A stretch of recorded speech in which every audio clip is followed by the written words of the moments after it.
Bem-vindos a todos para mais uma aula da mística da Parashá, a Parashá Shoftim. E essa semana veremos algo que acontecia semanalmente no Beit HaMikdash, no Templo Sagrado, e o que nós hoje podemos e devemos aprender do comportamento e do trabalho dos sacerdotes e dos leviim que eles trabalhavam no templo sagrado.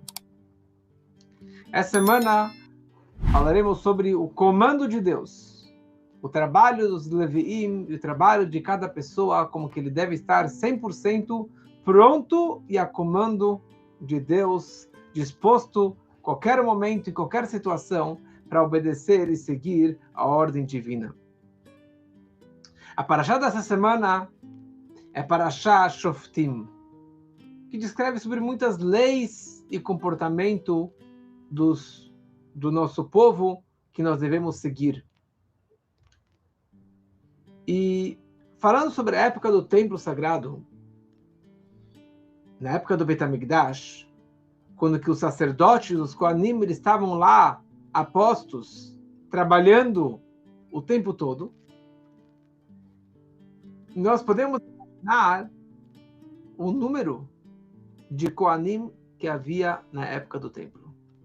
E como que eles faziam para que todos os Kohanim, para que todos os sacerdotes pudessem participar do trabalho sagrado.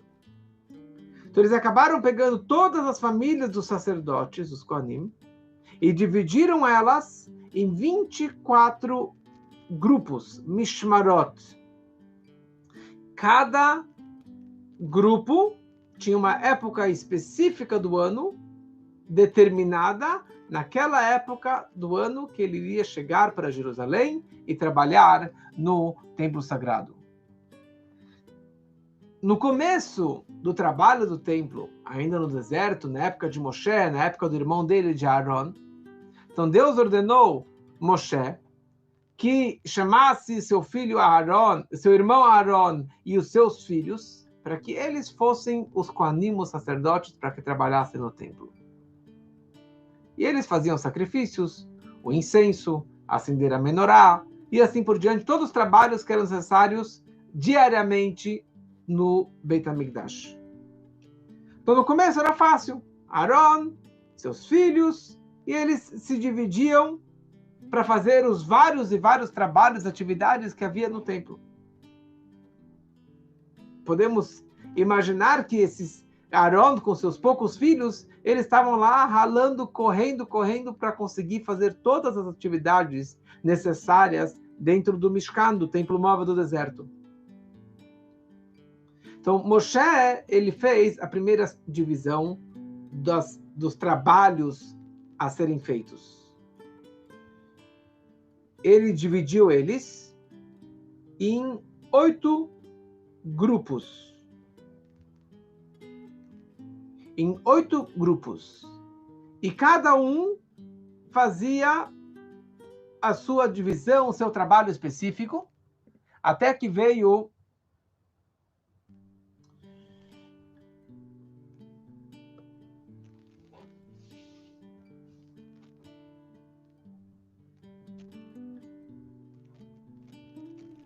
Então, Moshe Rabbeinu, ele fez as suas divisões. Quando chegou a época do rei Davi, o rei Davi, ele subdividiu o trabalho dos sacerdotes, o trabalho que deveria ser feito no templo, ele dividiu eles em 24 grupos. 24 grupos, dividindo pelo ano todo.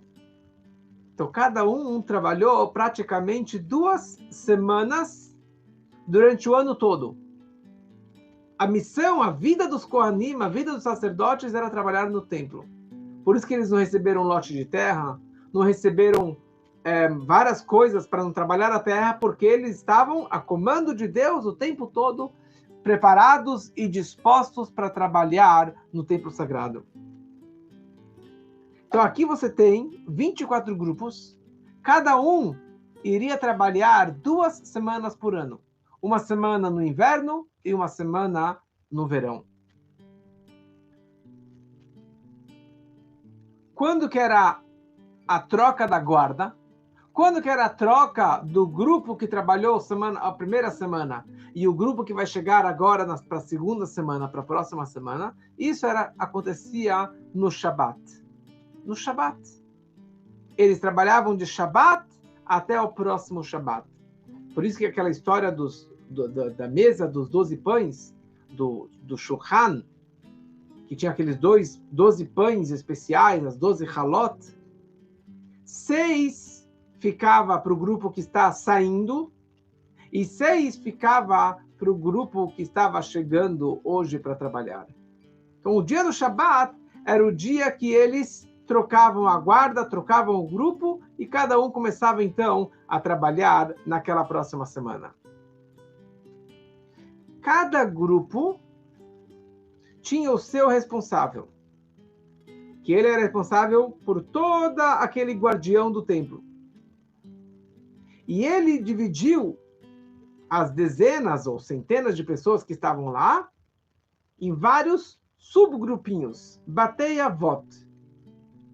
E cada Beit Av, cada subgrupo, trabalhava um dia da semana.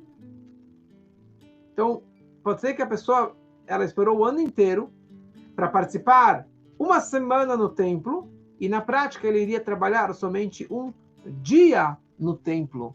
E mesmo assim, havia vários e vários sorteios para ver quem vai fazer cada atividade, cada sacrifício, acender a menorá, fazer o incenso, e fazer esse sacrifício, aquele sacrifício, esse trabalho, aquele trabalho. E todo o Shabat, depois que eles traziam o Korban Musaf, o sacrifício de Musaf, que era um acréscimo para o dia do Shabat, eles trocavam e cada grupo abençoava o próximo grupo. Na verdade, o grupo que estava saindo, ele abençoava o grupo que estava agora entrando. O que eles falavam? Aquele que pairou o seu nome nessa casa, que ele paire entre nós amor, irmandade, paz e amizade. Essa era a bênção que o grupo que estava saindo estava abençoando o grupo que estava entrando. Então, como eu falei, essa mishmará, esse grupinho, eles se trocavam a cada semana. E esse grupo dessa semana, ele era o shliach, o mensageiro, o enviado, o representando de todo o povo de Israel. E essa semana, para eles, era algo central e extremamente importante. A tal ponto que aquela semana tinha um apelido. Qual era o apelido daquela semana? O grupo da família tal. Ou o grupo tal que vai trabalhar nessa semana. Como, por exemplo, estamos agora na Parashá Shoftim. Semana passada, Parashá Re'ei. Cada semana tem o nome da semana, é o nome da Parashá que nós leremos na Torá. Na época do tempo era diferente. O nome que era dado era o nome do grupo que iria trabalhar naquela semana no templo. Então, eles chamavam, por exemplo, o primeiro grupo chamava família Yehoriv. O segundo grupo chamava família Yedaya. E assim foi passando de grupo para o grupo. É que interessante que essa ordem dos grupos que se subdividiam durante o ano todo, durante os 24 semanas e depois mais 24 semanas, esse nome foi mantido e guardado mesmo após a destruição do templo. Mesmo após não haver mais as oferendas, os sacrifícios do templo, eles mantiveram estes nomes. E os Kohanim, os sacerdotes, eles sabiam que eles pertenciam a este grupo e eles mantiveram esse nome. E eles estavam sempre sabendo quem seria o grupo, a família que trabalharia hoje no templo, para que quando o Mashiach chegar e o Beit HaMikdash fosse, na prática, construído ou reconstruído, então aquela família já estaria em stand-by, preparadas para trabalhar no templo naquela semana. Nós sabemos que Israel tem muitas escavações e museus e descobertas maravilhosas que eles acharam em todas as várias escavações que eles fizeram. Nas ruínas da sinagoga velha, antiga, em Cesaria, em Quesária, que é uma sinagoga que vem desde a época da Mishnah, da época do Talmud, mais de 2.000 anos, quase 2.000 anos, eles encontraram lá placas de barro, ou placas de, não sei exatamente se é de pedra, mas acharam placas nas quais estavam gravadas o nome das 24 famílias. Na mensagem que eu mandei para vocês, o PDF que eu mandei para vocês, ali tem um desenho incrível, um desenho uma foto, na verdade, dessa plaquinha na qual estava escrito o nome das 24 famílias. E ele está escrito Mishmeret Rishonah Yoariv Misarvei Maron. Está escrito, o primeiro grupo era a família o grupo Yoriv, que vinha desse lugar, Sarvei Maron. Mishmeret Shniah chamava Yedaya, que veio do Amok Tziporim. O terceiro grupo, Harim, de pasta. O terceiro, Shearim, e assim por diante. Está escrito aqui todas as 24 famílias, que isso aqui é incrível como que acharam isso, e que comprova exatamente essa ideia que o Talmud escreve para a gente, que os sacerdotes eram divididos em 24 grupos, em 24 grupinhos. Em Tisha B'Av, que passou agora, tem um trecho que lemos na manhã de Tisha B'Av, 9 de Av, lembrando da destruição do templo, e ali ele descreve o nome dos 24 grupinhos e da onde que eles vieram. Quer dizer, que é algo do passado e é algo que se mantém e é algo que muito em breve vai poder voltar. E aqui tem uma outra coisa interessante. Apesar que havia essa subdivisão de 24 grupos, e cada grupo só poderia ir ao templo para trabalhar 2 semanas por ano, uma no verão e uma no inverno, mas existia cartão VIP, acesso VIP, sala VIP. Como que funcionava isso? E é isso que a Torá descreve na nossa semana, na nossa paraxá.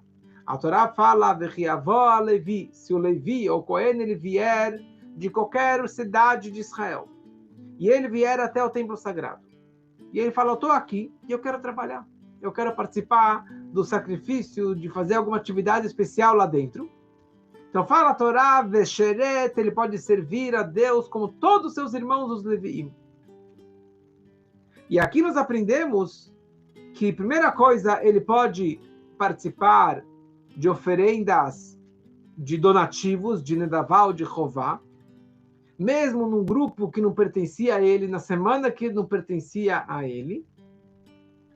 E mais ainda, aqui a Torá vem nos ensinar que nas 3 grandes festas, Pesach, Shavuot e Sukkot, o penetra, o Kohen, que não faz parte desse grupo, dessa semana de trabalho, ele pode entrar e pode fazer os sacrifícios da grande festa, apesar que não é a sua semana. Ele poderia entrar lá e participar de uma família que não faz parte dele, de um grupo que não faz parte dele. Por quê? Porque ele saiu da casa dele, lá de longe, e viajou até Jerusalém, para estar lá, para poder se aproximar de Deus, e trabalhar na casa de Deus, e fazer sacrifícios para Hashem. Então fala a Torá, eu te dou o crédito e o mérito e a oportunidade de você participar e trabalhar no templo sagrado, apesar que não é a tua semana. Mas já que você se inspirou e se movimentou, saiu de casa para fazer isso, você tem todo o direito, acesso VIP de entrar dentro do templo e fazer esse trabalho tão especial. Então, não somente a Torá permite fazer Korban Nedavá e Chová, quer dizer, sacrifícios particulares dele, que ele precisava trazer para agradecer por alguma coisa, ele transgrediu, ele precisava trazer algum sacrifício por alguma transgressão, mas a Torá fala que outros sacrifícios que não pertencem a ele, de outras pessoas, ele também poderia entrar e participar à vontade. Quer dizer, como um reconhecimento do fato que ele se locomoveu e foi até Jerusalém, ele pode então participar desses sacrifícios, ele pode então fazer os sacrifícios de outras pessoas.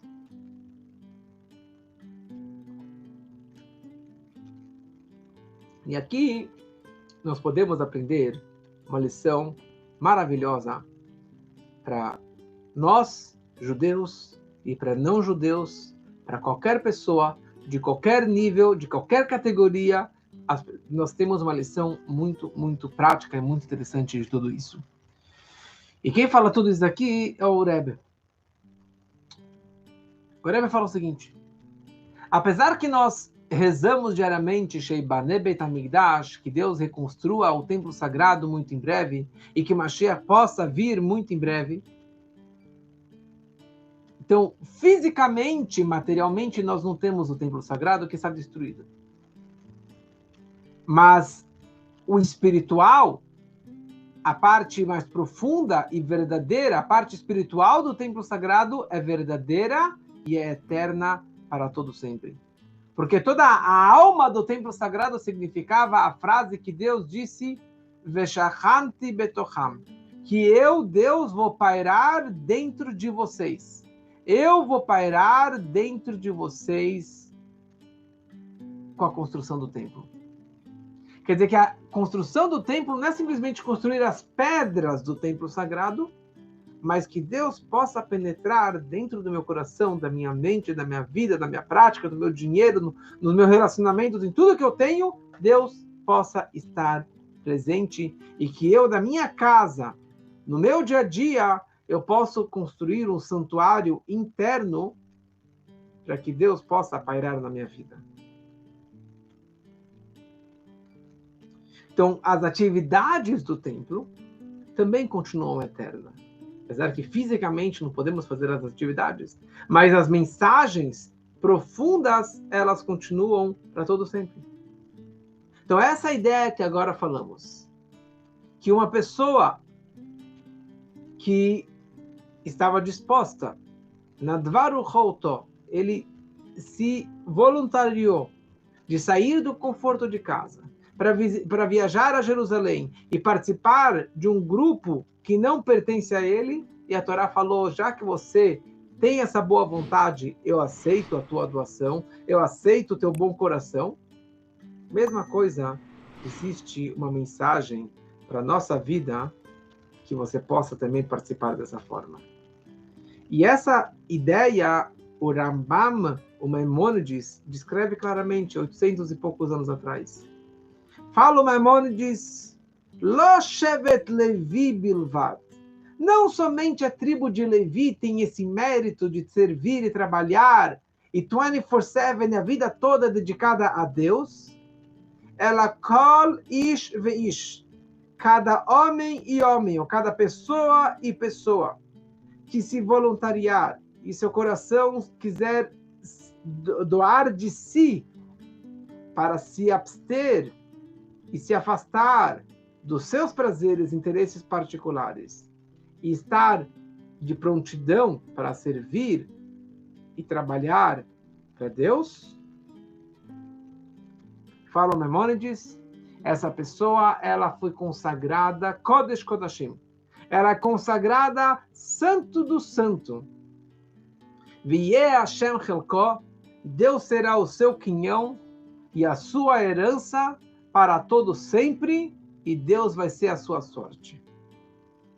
É muito forte essa mensagem que o Maimônides está nos escrevendo, que não somente um sacerdote pode fazer esse trabalho, mas cada pessoa que ela entendeu com a sua mente que ela tem que se separar e estar disposta para trabalhar a Deus e servir a Deus e conhecer a Deus, e ele foi no caminho correto, da forma que Deus nos orientou. E ele tirou as preocupações mundanas e materiais e todos os outros tipos de cálculos que as pessoas fazem. Essa pessoa, ela foi consagrada santo do santo. E a sua herança e o seu quinhão para todo sempre é estar conectado com Deus. E ele vai merecer e receber neste mundo tudo aquilo que ele precisa, da mesma forma que os sacerdotes recebiam tudo o que eles precisavam, comida, bebida, animais, dinheiro, tudo que eles precisavam, eles recebiam de presente.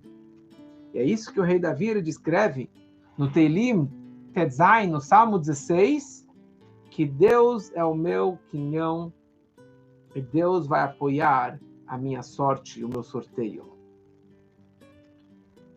Então essa ideia da tribo de Levi, a tribo de Cohen, os sacerdotes, de estarem totalmente dedicados a servir a Deus, cada judeu e judeu que desejar, ele também faz parte, entre aspas, dessa tribo de Levi.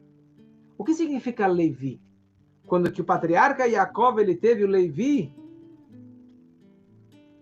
com a Leia, porque a Leia, a matriarca Leia teve Reuven, Shimon e Levi. Ela deveria ter 2 filhos, e dela teve o 3º filho. Daí ela falou, Rapamila veishi elai. Agora o meu marido, Jacob, vai me acompanhar, porque eu tenho 3 filhos. A Raquel não tinha filho nenhum ainda. Então ele falou, agora ele vai me acompanhar. Levi vem na palavra levaiá, de acompanhar. O trabalho de Levi significa estar conectado com Deus. A tal ponto que ele está no nível de Kohen Gadol, do sumo sacerdote, como a frase que o Maimônides escreveu, Nitkadesh Kodesh Kodashim, ele fica consagrado santo dos santos, como um Kohen Gadol. Quer dizer que toda a sua essência é como um Kohen Gadol, um sumo sacerdote de dedicação total a Deus. E essa pessoa é como faz o trabalho de um Levi. Todo o trabalho do Levi era cantar e tocar os instrumentos musicais, a ideia de alegria, e assim também essa pessoa também vai ter uma vida feliz. Tudo que ele precisa. Deus vai ajudar a ele com tudo que ele precisa, para que ele possa cumprir a sua promessa, para que ele possa realmente, na prática, se dedicar a Deus. A tal ponto que Deus vai retirar todas as preocupações materiais, mundanas, físicas, saúde, dinheiro, problemas, tsures. Deus vai retirar tudo isso para que você realmente possa cumprir e se dedicar a servir a Deus. Como que isso aqui seria na prática? Porque a linguagem que o Maimônides descreveu, ele falou kol ish veish, cada pessoa e pessoa. Por que ele fala pessoa e pessoa? Porque existem 2 tipos de pessoas. Porque algumas pessoas pensam que essa ideia de você poder estar dedicado a Deus é somente para os tzadikim, para os rachamim, para os sábios, para os eruditos, para as pessoas que estão 24/7 dedicados ao estudo da Torá, fechados na Yeshivá, no Kolel, estudando a Torá o tempo todo. Essas são as pessoas dedicadas a Deus. Mas não o resto do povo. Não a maioria do povo que está nos business, que está nos negócios e que não está no mundo da Torá o tempo todo. Vem o Maimônides e nega esse pensamento. E ele fala que quem pode se comportar como um Levi, quem é a pessoa que pode estar dedicada a Deus e se voluntariar, estar realmente conectada com Ele, Kol ish veish, qualquer pessoa, qualquer pessoa do seu jeito. Porque se tem pessoas mais intelectuais, pessoas que estudam sabedoria da Torá, assuntos mais espirituais, mais elevados, e se tem pessoas mais emocionais, ou pessoas que estão mais no mundo prático, no mundo da natureza, trabalhando, comprando, vendendo, pessoas práticas, pessoas do mundo, não pessoas intelectuais, pessoas estudiosas. Como que era no povo de Israel. Você tem Yoshvei Ohel, pessoas que sentam na tenda da Torá e estudam Torá o tempo todo. E você tem pessoas que estão na rua, na feira, no trabalho, no computador, comprando, vendendo, pessoas de boas ações. E essas pessoas também dedicam um pouquinho do seu dia para estudar Torá. Como agora, você parou o horário da noite, em vez de assistir televisão ou ver uma outra coisa, você vai parar e assistir um pouco de Torá, meia hora de Torá, 40 minutos de Torá. Então é isso que o Maimônides ele está falando. Que não somente a tribo de Levi, mas cada pessoa e pessoa. Se você é um estudioso da Torá, você tem que participar dessa atividade pública. E se você está nos seus negócios, você também precisa participar de ensinar as outras pessoas. Porque o trabalho do Levi e do Kohen é servir ao público. Representando o público, atendendo o público, ensinando o público. Então, por um lado, fala a Torá, se você estuda a Torá o dia inteiro, parabéns. Mas não seja como a história que eu contei semana passada daquele ermitão, na história do Baal Shem Tov, que ele estava lá 50 anos fechado na sinagoga, sem casar, sem cuidar da saúde, sem tomar banho, sem comer, sem nada, só na Torá. Está errado. Você tem que olhar para o próximo. Você conheceu, você aprendeu, ensina para o próximo. Como nossos sábios diziam, se você sabe Aleph, ensine para o próximo Aleph. Se você conhece o Beit, ensine para o próximo Beit. Você conhece Aleph, Beit, Gimel? Ensine para o outro Aleph, Beit, Gimel. Você conhece um pouquinho de Shabbat? Ensine para o próximo Shabbat. Se você pratica doação, tzedakah, ensine para o outro fazer também. Incentive o outro a fazer tzedakah. Você sabe rezar? Ensine para aquele que não sabe rezar. E qualquer outra coisa. Isso é em relação ao estudioso da Torá.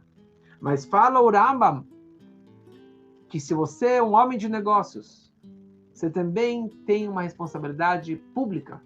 A tua vida não é só ao redor do teu umbigo. A tua vida não é só para pensar em si. A nossa vida, estamos aqui para pensar e ajudar o próximo. Então, se você está no business, você tem dinheiro, você consegue ajudar o próximo, ajudando uma sinagoga, ajudando uma escola judaica, ajudando um estudante, um rabino de Torá, ajudando alguma coisa que vai ajudar o público em geral. E essa mensagem nós percebemos nas milhares e milhares de histórias do Rebbe, de como que o Rebbe incentivava as pessoas que aproveitassem o seu dom e que não largassem o seu dom para fazer algo só espiritual. E assim também o Rebbe incentivou inúmeras pessoas que permanecessem na sua cidade, no seu país, apesar que ali não tinha uma grande comunidade judaica. Para quê? Para ali ele incentivar e aumentar o estudo da Torá e o judaísmo. Havia um grande rabino em Israel, já contei algumas histórias sobre ele. Meu sogro tinha muito contato com ele. Ele se chamava Reuven Dunin. Reuven Dunin, ele uma época não estava nada religioso. E ele acabou se aproximando da Torá, das mitzvot, do judaísmo. E o business dele, desde pequeno, kibbutz, etc., ele trabalhava como um tratorista, um motorista de trator. E na hora que ele começou a fazer tchuvá e se aproximar mais da religião, ele falou, não combina ser rabino religioso, de barba, estudando tanta Torá, e ser motorista de trator. ser um tratorista. E ele viajou para o Rebbe, como que faremos semana que vem, se Deus quiser. E ele teve uma audiência com o Rebbe. E a primeira mensagem, o professor dele, o rabino dele tinha falado para ele que a primeira mensagem que o Rebbe te fala é uma mensagem para a tua vida toda. É aquele momento de connection com o Rebbe, de yechidut, que a essência da tua alma está se conectando com a essência do Rebbe. O Rebbe está, na verdade, falando uma profecia de como que toda a sua vida deve ser. E o Rebbe começa a audiência falando, então você trabalha com trator, né? Então você deve continuar trabalhando como um tratorista. E ele começou a chorar e chorar e chorar. Indignado, porque ele não queria mais trabalhar no trator. Ele falou, não combina ser um tratorista e ser um rabino, e ser um professor de Torá. Mas o Rebbe falou para ele, não. Pelo contrário, a tua missão da tua vida é ser um motorista de trator. E ele voltou para Israel, no começo foi difícil para ele, mas ele morava numa cidade de Haifa, que naquela época era uma cidade totalmente laica e nada religiosa, não tinha nenhum religioso lá por perto. Ele era um dos únicos religiosos rabinos daquela cidade toda. Imagina a sua cena, um cara barbudão, de chapéu, paletó, dirigindo o trator no meio das ruas de Haifa. E com isso, ele aproximou milhares e milhares de pessoas, centenas de pessoas, se aproximaram do judaísmo graças a esse impacto de você ver um religioso dirigindo o trator. E com o carisma dele, com a alegria dele, ele conseguiu conquistar e transformar toda aquela cidade de Haifa numa cidade muito mais próxima da Torá e do judaísmo. Então, cada um, no seu trabalho, se você mora em Santos, ou você mora em Vitória, no Rio de Janeiro, em São Paulo, aonde que você estiver assistindo nossa aula agora, saiba que neste local você tem uma missão. Você está a comando de Deus. Você pode, do teu lugar, da tua vida, transformar a tua família, transformar o seu local de fé e dedicação à Torá e ao judaísmo, e difundindo cada vez mais os valores verdadeiros da Torá. Mas agora você vai me falar, mas eu não sou judeu, será que isso aqui é só para judeu? E aqui vem a grande novidade, que o Maimônides, ele conclui falando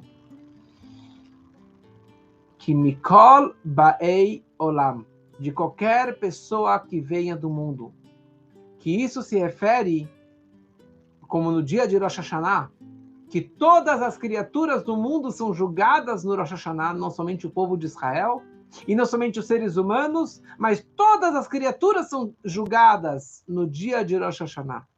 E é isso que o Maimônides está concluindo aqui. Essa ideia de você ser um Levi, um sacerdote dedicado a Deus, não é somente na época do templo, não é somente para os Leviim, mas hoje para qualquer pessoa, se ele é um empresário ou ele é um estudante de Torá. E aqui ele conclui falando que mesmo um não-judeu, qualquer pessoa das 70 nações tem a obrigação e tem essa opção, na verdade, de se dedicar mais a Deus.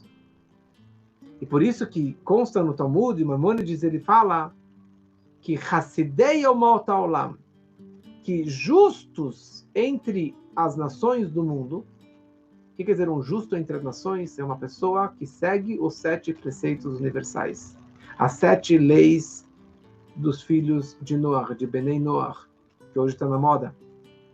Uma pessoa como essa, Yesh Chelek Leolam Haba, ele tem o seu quinhão, a sua parte, a sua recompensa no mundo vindouro. Porque uma pessoa normal, uma pessoa que se encontra em qualquer lugar do mundo, que não é judeu, se ele decidir e se voluntariar que ele está a comando de Deus, que ele quer fazer parte do quinhão de Deus, da herança de Deus, ele tem uma recompensa no mundo vindouro. E essa dedicação tem que ser não somente para os estudiosos entre os povos do mundo, mas qualquer pessoa da mais simples, da mais ignorante, de qualquer nível que ele seja, ele pode e deve ter esse voluntariado e de estar a comando de Deus, de estar o tempo todo a serviço de Deus, e dessa forma ele recebe todas as bênçãos que falamos antes, que Deus vai tirar de você todas as suas preocupações materiais, preocupações de saúde, preocupações financeiras, porque você virou, na verdade, um quinhão, um pedaço de Deus, uma conexão de Deus.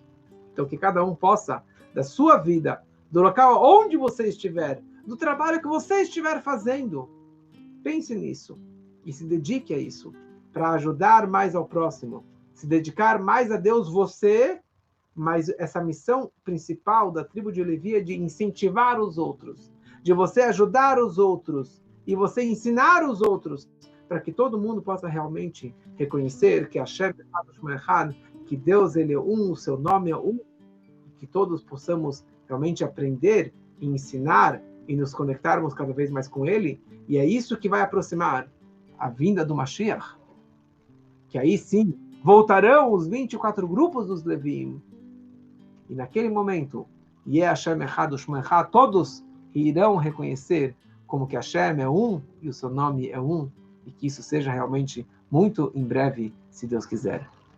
Uma boa noite para todos.